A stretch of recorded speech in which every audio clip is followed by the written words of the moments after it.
What's up, மக்களே? Welcome back to another episode of Tamil pictures talk. So புதுமையாக ஒரு பல மாதங்கள், ஏன்னா 10ஆம் மாதம் கடைசியில் தீபாவளி இது போட்டேன்.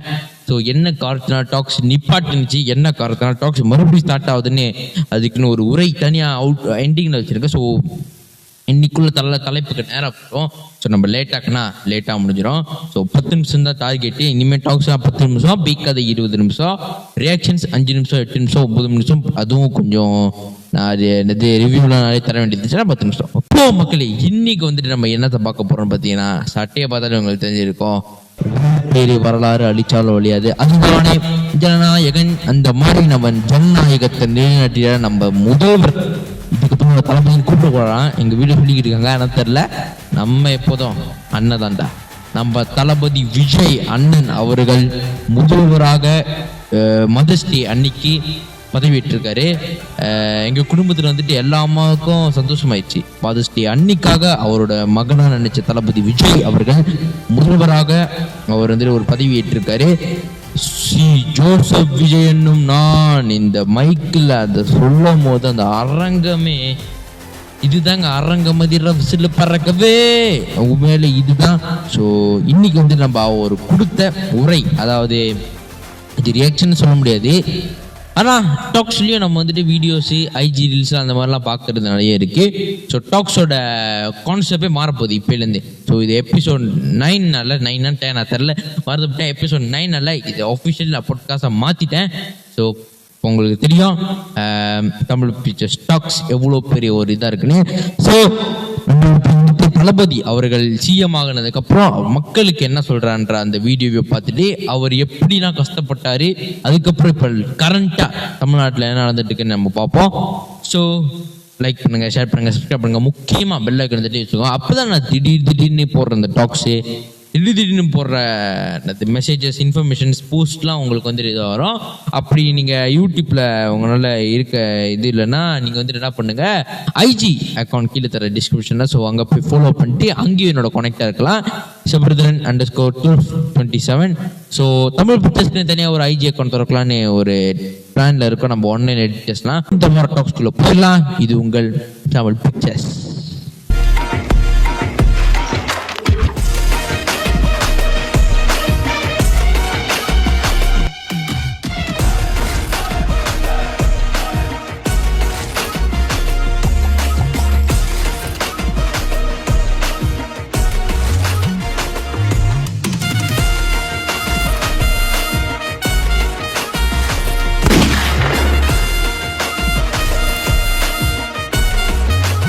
ஸோ மக்களே, இப்போ நம்ம தளபதி முதல்வர், அதாவது தமிழகத்தின் முதலமைச்சர் சி ஜோசப் விஜய் அவர்கள் கொடுத்த அந்த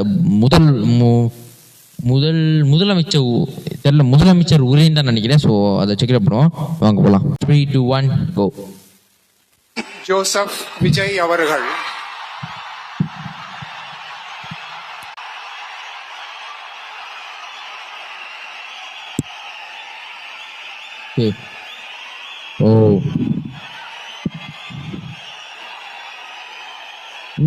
அழகு மனுஷாங்க பாருங்க. இந்த வெள்ளை சட்டை கருப்பு கொட்டை போட்டவங்க போது உண்மையிலே அடியாது வாலி. அவர் தான் கவர்னர், அவர் தான் இந்தியா தமிழ்நாடு அரசின் கவர்னர். அழகியா மனுஷன்.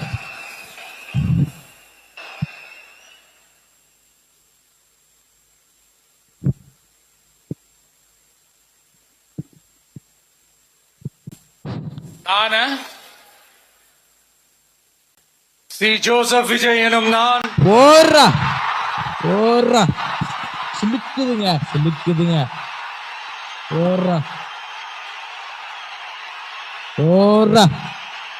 சட்டப்படி அமைக்கப்பெற்ற இந்திய அரசியல் அமைப்பின்பால் உண்மையான நம்பிக்கையும் மாறா பற்றும் கொண்டிருப்பேன் என்றும்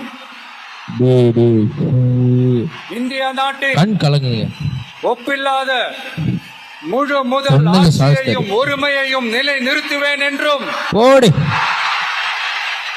தமிழ்நாட்டு அரசின் முதலமைச்சராக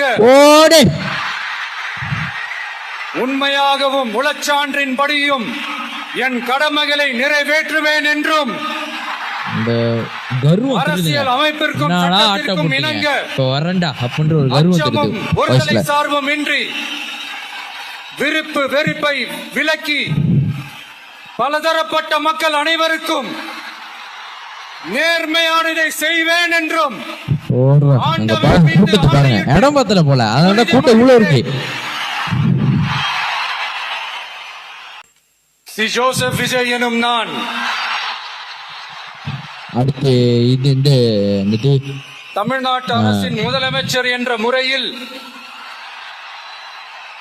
எனது கவனத்திற்குள்ளாவதும் தெரிய வருவதுமான எந்த பொருளையும் முதலமைச்சரின் கடமைகளை உரியவாறு நிறைவேற்ற தேவையான அளவுக்கன்றி ஒருவரிடமோ பலரிடமோ நேர்முகமாகவோ மறைமுகமாகவோ அறிவிக்கவோ வெளிப்படுத்தவோ மாட்டேன் என்று ஆண்டவன் மீது ஆணையிட்டு உறுதிமொழிகிறேன். எனக்கே அன்னைக்கு நியூஸ்ல பார்க்கணும் தெரியும். ஓகே, ஓ தமிழ் முதலமைச்சர் இருந்தாலும் அந்த மாதிரி rules regulation.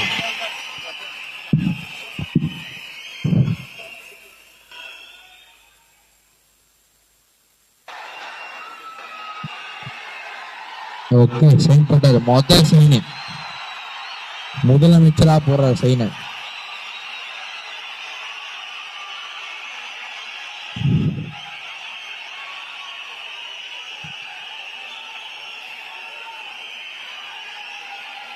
C Joseph Vijay அங்க பேனர்ல பாருங்களேன், மஞ்சள் கலர் சோப்பு கலர் இருக்கு பாருங்க, டிகே கடியோட இது. அவ்வளவுதான் மக்கள். என்னது இது வந்துட்டு அவர் சிஎம் செரமனி அந்த இது போது அவர் கொடுத்த ஒரு வாக்குறுதி. ஸோ அதில் வந்து பார்த்தீங்களா, நம்ம அரசியல் பேசக்கூடாது இந்த வயசுல, ஆனால் இருந்தாலும் சொல்கிறேன், நான் அரசியல் பேச சொல்கிறேன். ஸோ அது வந்துட்டு எப்படின்னா, தன்னோட விஷயங்களை முதலமைச்சராக ஒரு விஷயங்களை வந்துட்டு பின்முகமாகவோ மறைமுகமாகவோ அந்த மாதிரி ஆடக்கூடாதுன்னு ஒரு இது சொல்லிக்காரு. தளபதி பற்றி பேச வேண்டிய நேரம் இருந்துச்சு. அவர் அழுவாத குறையா அவரை போட்டு வாட்டி எடுத்துட்டாங்க. யாருன்னு சொல்ல விரும்பல, ஆனா அவர் எவ்வளவு போட்டு அடிச்சாலும் இப்ப தமிழகத்தின் முதலமைச்சராக அந்த சீட்ல போய் உட்காந்து பாருங்க. பார்த்த உடனே எனக்கு புரிஞ்சு போச்சு, இதுக்கப்புறம் தமிழ்நாட்டுக்கு அழிவே கிடையாது, தமிழ்நாட்டுல எந்த ஒரு தீங்கும் நடக்காது. ஓகே, கட்டமா மக்களுக்கு எடுத்து வைக்கிறது என்னன்னா, பெண்களுக்கு முடிஞ்ச மக்களுக்கு என்ன எடுத்து வைக்கிறாருன்னா இலவச மின்சாரம். இது நான் கேள்விப்பட்டேன், ஆனால் உண்மையா தெரியல. உண்மையா இருந்தா நல்லா தான் இருக்கும்னு நினைக்கிறேன், ஆனா உண்மைதான் நினைக்கிறேன் நானும். ஏன்னா அந்த மாதிரி அவர் வாக்கு கொடுத்து விட மாட்டாரு. இலவச மின்சாரத்தை வந்துட்டு தராங்க. பாருங்க மக்கள், இந்த மாதிரி ஒரு மனுஷன் அவர் மாநாட்டிலே சொல்லிட்டாரு, நான் ஆட்சிக்கு வந்தால் மக்களுடைய பணத்தை ஒருபோதும் கை வைக்க மாட்டேன் என்று அப்படின்னு சொல்லிட்டாரு. பாருங்க, ஒரு மனுஷனால உண்மை எத்தனை பேரை போட்டு அடிச்சாலும் அவர் மனுஷன் தான்.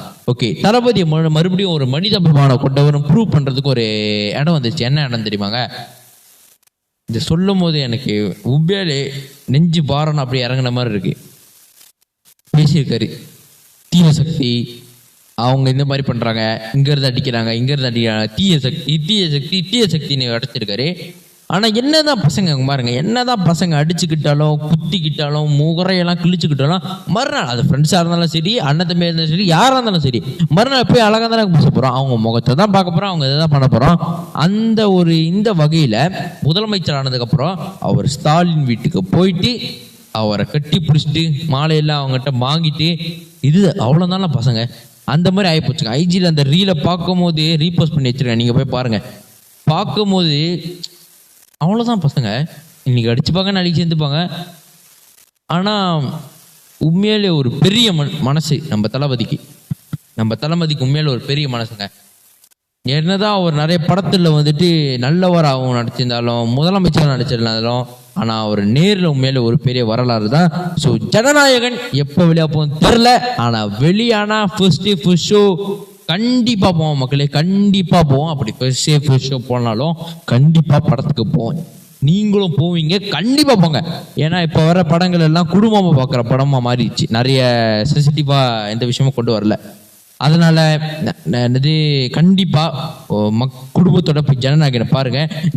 எனக்கு ஒரு கியூரியஸான விஷயம் இருக்கு மக்களே. ஜனநாயகன் வந்துச்சுன்னா முதலமைச்சர் தளபதி விஜயின் ஜனநாயகன் வருமா இல்ல தளபதி விஜய் நடிக்கும் ஜனநாயகன் தான் வருமானு எனக்கு இன்னும் தெரியல. ஸோ அது பார்ப்போம், வரக்கூடிய சீக்கிரத்தை பார்ப்போம். அவ்வளோதான் மக்கள், இந்த வர டாக்ஸ் இதுக்கப்புறம் டாக்ஸ் வரல வந்தே ஆகணும் அப்படின்னு நினைக்கிறீங்க. அது வரைக்கும் லைக் பண்ணி ஷேர் பண்ணி சப்ஸ்கிரைப் பண்ணுங்க. முக்கியமாக பெல் ஐக்கான் தட்டி வச்சுக்கோங்க. அப்போ நான் போகிற வீடியோ உங்களுக்கு வரும். இது உங்கள் தமிழ் பிச்சர்ஸ் டாக்ஸ். அடுத்த டாக்ஸ் எபிசோட் தந்திக்கு வரை உங்கள் விடைபெறுவது உங்கள் நான் தவிர. See you in the next one.